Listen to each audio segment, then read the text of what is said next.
एक बार की बात है, किसी गांव में एक साधु बाबा रहा करते थे।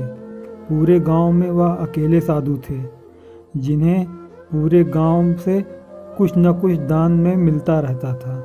दान के लालच में उन्होंने गांव में किसी दूसरे साधु को नहीं रहने दिया और अगर कोई आ जाता था तो उन्हें किसी प्रकार से गांव से भगा देते थे। इस प्रकार उनके पास बहुत सारा धन इकट्ठा हो गया था। वही एक ठग की नज़र कई दिनों से साधु बाबा के धन पर थी। वह किसी भी प्रकार से उस धन को हड़पना चाहता था। उसने योजना बनाई और एक विद्यार्थी का रूप बनाकर साधु के पास पहुंच गया।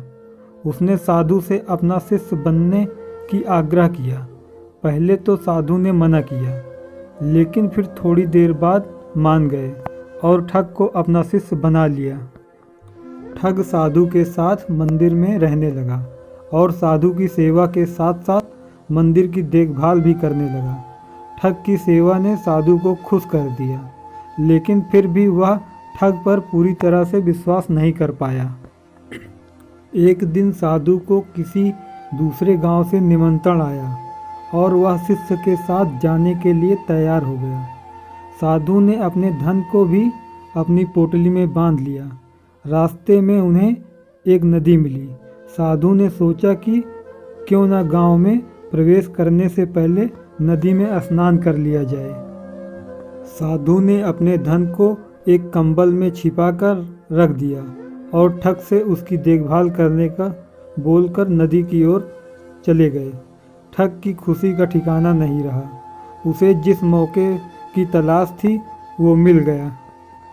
जैसे ही साधु ने नदी में डुबकी लगाई, ठग सारा सामान लेकर भाग खड़ा हुआ। जैसे ही साधु वापस आया, उसे न तो शिष्य मिला और न ही अपना सामान। साधु ये सब देखकर अपना सिर पकड़ लिया।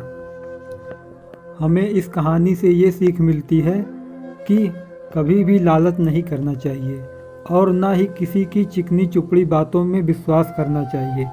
दोस्तों, कहानी पसंद आई तो लाइक कीजिए, कमेंट कीजिए, शेयर कीजिए और चैनल को भी सब्सक्राइब कीजिए।